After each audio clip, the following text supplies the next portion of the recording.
Hello friend, this is Aman Jaswal and you watching Let's Talk with AJ. Today in this video we are going to talk about syllabus discussion of UPSC. UPSC का full form होता है union public service commission. क्योंकि अगर आप नौकरी में देखें, सरकारी नौकरियों में सबसे सर्वोच्च पद यूपीएससी का एग्जाम देने के बाद ही डिसाइड होता है। तो इस आज के इस सेशन में हम जानेंगे कि यूपीएससी का सिलेबस क्या है, एक छोटा सा इंट्रोडक्शन यूपीएससी के बारे में। Indian administrative service is the premier service in India. अगर भारतीय प्रशासनिक सेवा की बात करें तो आईएएस सर्वोच्च पद होता है। ये अगर उसको फार्मली कॉन्स्टिट्यूटेड कहेंगे तो ये 1947 में हमारा बना था। ये it offers an attractive and challenging career. ये बहुत अट्रैक्टिव और चैलेंजिंग करियर इस नौकरी में है। इसको इसके पहले जाना जाता था इंडियन इंपीरियल सर्विस 1893 से लेकर 1946 के बीच में। इस एग्जाम को देने के बाद से आप एसडीएम बन सकते हैं। जैसे आपका जैसे जैसे प्रमोशन होगा, SDM, CDO, DM, special secretary, principal secretary, ये हो गया आईएएस के लिए। आप यूपीएससी की एग्जाम देके और भी ब्रांचेस चुन सकते हैं।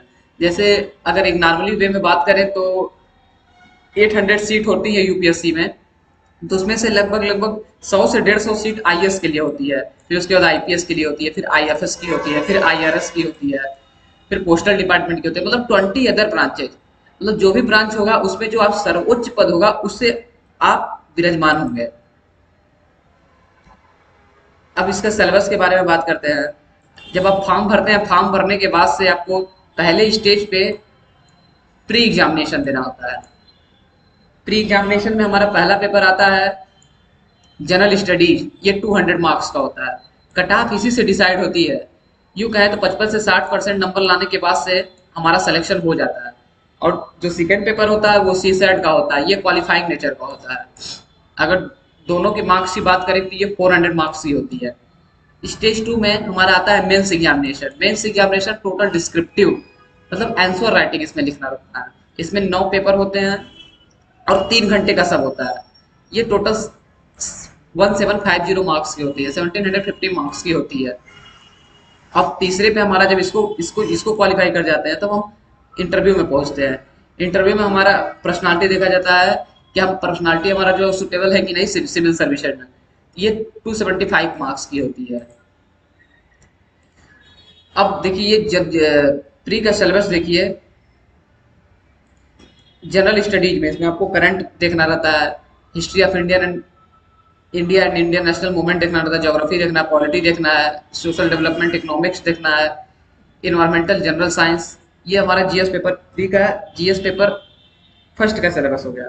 ये सीसेट का हो गया। देखिए कॉम्प्रिहेंशन हो गया, रीजनिंग हो गया, इंग्लिश हो गया, मैथ्स हो गया, मतलब 10th लेवल का आपको ये हो गया। अब हमारा मेंस के लिए सिलेबस की बात करेंगे।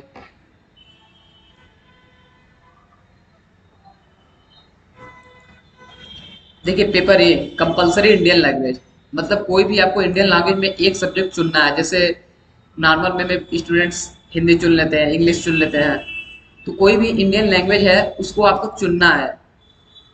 ये 3 घंटे का होता है। ये भी क्वालिफाइंग नेचर का होता है। पेपर भी हमारा इंग्लिश का होता है। ये भी क्वालिफाइंग नेचर का होता है।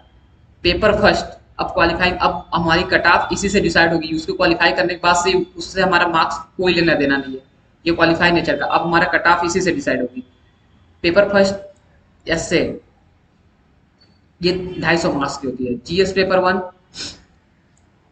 250 मार्क्स, जीएस पेपर 2 पॉलिटी से related social justice 250 marks, GS paper 3 technology economic, paper 4 ethics integrity. Optional subject paper first, paper second.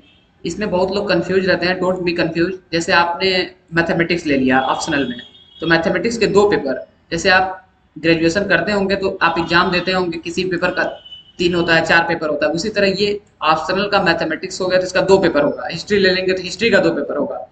इसी तरह हमारा ये मेंस का सिलेबस पूरा होता है और उसके बाद आप इंटरव्यू देने जाते हैं। उसके बाद से आपका सिलेक्शन हो जाता है। क्योंकि मैं खुद ही एक एस्पिरेंट हूँ तो सोचा मैं आपसे सिलेबस को थोड़ा सा डिस्कशन कर लूँ। Thank you. Do not forget to subscribe my channel and press the bell icon for the latest video update. Have a nice day.